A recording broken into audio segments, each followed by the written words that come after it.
ये चुनाव आपकी बार 400 पार एनडीए का जो नारा है वो कहीं ना कहीं उम्मीदवार पूरा करने में लगे हुए हैं। उसी का जीता जागता नज़ारा आज मीरा भाईंदर में देखने मिला। एनडीए के थाने मीरा भाईंदर और नवी मुंबई के उम्मीदवार नरेश मस्के यहाँ उन्होंने पहली प्रेस कॉन्फ्रेंस ली है उम्मीदवारी के बाद। आइए जानते हैं उनसे क्या कहना चाहेंगे, क्या प्रकाश डालेंगे और क्या कहेंगे उनके प्रतिद्वंदी राजन विचारे के लिए, क्योंकि पिछले 2 टर्म से वो जीतते आ रहे हैं। और उनका जितना स्वाभाविक इसलिए था क्योंकि मोदी के नाम पे हमेशा उनकी किस्मत चमकती रही है।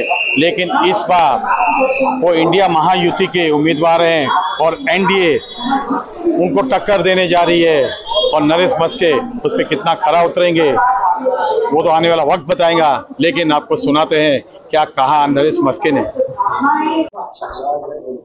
मैं नरेश मस्के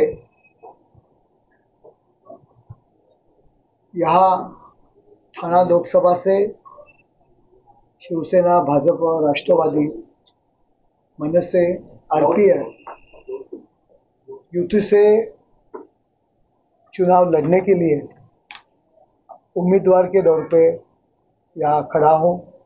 माननीय नरेंद्र मोदी जी, अमित भाई शाह, इनके मार्गदर्शन में हमारे मुख्य नेता और मुख्यमंत्री एकनाथ शिंदे साहब, देवेंद्र फडणवीस साहब, अजीत दादा, राज ठाकरे, रामदास जी आठवले साहब, उनके निर्देश पे ये लोकसभा उम्मीदवार करके मुझे चुना गया है। आणि या सर्वांमध्ये या ठिकाणचे आमदार प्रतापजी सरनाईक साहेब, गीताताई असतील, या ठिकाणी उपस्थित रवींद्र पाठक असतील, रवी व्यास जी आहेत, हेमंत जी आहेत, नरेंद्रभाई मेहता आहेत, किशोरजी आहेत, देवेंद्रजी आहेत, या ठिकाणी आमचे सगळे राजीव गोरे आहेत, अरुण कदम आहेत, मांजरेकर आहेत, या सगळ्यांच्या शेलेकरजी, या सगळ्यांच्या मार्गदर्शनाखाली या विभागामध्ये आज मी आलेलो आहे। फार कमी दिवस आहेत, तो कम दिनों में, कम गेंदों में मेरे को मैच जीतने का है। तुमच्या सगळ्यांचं सहकार्य आणि शुभेच्छा या फार महत्त्वाच्या आहेत। ठाणे महानगरपालिका क्षेत्रामध्ये गेले 4 टर्म नगरसेवक, सभागृह नेता, स्थायी समिती सभापती आणि महापौर म्हणून मी काम केलेलं आहे। मीरा भाईंदर मध्ये पूर्वी जेव्हा नगरपालिका होत्या तेव्हा शिवसेनेचा एक प्रतिनिधी म्हणून या ठिकाणी धर्मवीर आनंदीगे साहेबांच्या आदेशानुसार निवडणुकांमध्ये मी हेमंतजींना या गोष्टी माहिती आहेत, या ठिकाणी मी यायचो। त्यानंतर दिगे साहेबांच्या निधनानंतर सुद्धा ज्यावेळी सीताराम भोईरांची जी निवडणूक दिगे साहेबांची जेव्हा होते त्यावेळी सीताराम भोईरांच्या निवडणुकीमध्ये सुद्धा त्यांचा विजय झाला होता। एक शिवसेनेचा एक संघटक पदाधिकारी म्हणून सुद्धा या ठिकाणी मी असायचो। त्यामुळे पदाधिकाऱ्यांशी बऱ्याच जणांशी तसा कॉन्टॅक्टमध्ये असतो। नवी मुंबईमध्ये शिवसेनेचा संपर्क प्रमुख म्हणून काम केलेलं आहे, निवडणुकांमध्ये पक्षाचा प्रतिनिधी म्हणून त्या ठिकाणी काम केलेलं आहे। परंतु जे काही मीरा भाईंदरचे जे प्रश्न आहेत, मीरा भाईंदरच्या ज्या समस्या आहेत त्या जाणून घेऊन स्थानिक आमदार असतील, स्थानिक सर्व लोकप्रतिनिधी, आमच्या महायुतीतील सर्व घटक पक्ष आहेत, त्यांच्या सर्व सन्माननीय पदाधिकाऱ्यांशी संवाद साधून केंद्राच्या ज्या काही अडचणी आहेत त्या सोडवण्याच्या दृष्टीने प्रयत्न करीत। मीरा भाईंदर महानगरपालिका म्हटलं, आमची ठाणे महापालिका म्हणा, नवी मुंबई महानगरपालिका, आर्थिक जे काही गणित असतं आणि कोविड नंतर महापालिकेचे आर्थिक परिस्थिती फारशी ढेपाळलेली आहे सर्वच महापालिका। परंतु केंद्राचा निधी आणून जरी आम्ही सत्तेवर असलो तरी सुद्धा केंद्राचा निधी जर अभ्यासपूर्ण जर आपण त्याचा अभ्यास केला आणि केंद्राच्या माध्यमातून जेवढा निधी आपण उपलब्ध करून देऊ तो फार महत्त्वाचा आहे। कारण काय होतंय, यापूर्वी सुद्धा काही खासदारांनी कामं केली, परंतु केंद्राचा निधी जो आणायला पाहिजे होता तो त्या प्रमाणात आणला नाही।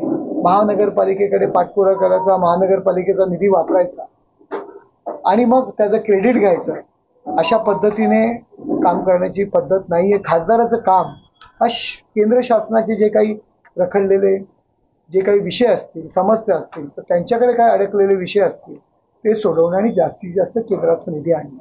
स्मार्ट सिटीच्या माध्यमातून आमच्या ठाणे महानगरपालिकेचा झालेला विकास तुम्ही पाहिला. त्यामध्ये विविध योजना असतील, अमृत योजना असतील, अनेक योजना असतील, त्या आम्ही आणल्या आमदारांच्या सगळ्यांच्या सहकार्याने आणि ठाणे शहराचा त्या पद्धतीत विकास झालेला आहे. तशाच पद्धतीने मीरा भाईंदर सुद्धा स्मार्ट सिटीमध्ये जर अंतर्भाव त्या ठिकाणी झाला, काही झोपडपट्ट्या आहेत रेल्वेच्या जागेत सरनाईक साहेब म्हणाले, त्याच्या परवानग्या घेणं. शेवटी रेल्वेला सुद्धा त्याचा फायदा होऊ शकतो जर अभ्यास केला तर. जर त्या जर जमिनी मोकळ्या असतील तर रेल्वेचं सुद्धा उत्पन्न वाढू शकतं, परंतु अभ्यासपूर्ण रीतीने त्या जर मांडल्या रेल्वेकडे आणि रेल्वेच्या माध्यमातून ती जागा ताब्यात घेऊन मग महानगरपालिका असेल, राज्य, त्या माध्यमातून त्याचं सुनियोजन कसं होईल अशा पद्धतीने काम करण्याचा मी प्रयत्न करेन. आणि आपलं सहकार्य फार महत्त्वाचं आहे आणि ते मागण्याकरता शेवटी कुणाला राजा बनवायचं आणि कुणाला भिकारी बनवायचं हे जर पाहिलं तर मीडियाच्या हातात आहे. मीडिया आपण म्हणतो लोकशाहीचा चौथा स्तंभ, खरोखर चौथा स्तंभ आहे. उद्या मीडियाने मनात ठेवलं एखाद्याची वाजवायची तर तुम्ही 100% वाजवू शकता, पण तुमच्या हातात आहे. लोकांचा तुमच्यावरती विश्वास आहे. मला असं वाटतं की मी जरी नवीन असलो तरी सुद्धा मला तुम्ही सांभाळून घ्या, कारण एकेकाळी आयुष्याची सुरुवात मी मीडियाचा प्रतिनिधी म्हणून केलेली आहे. सामनामध्ये मी लिहायचो, या ठिकाणी सामनाची काही मंडळी होती, बऱ्याच जणांना माहिती आहे.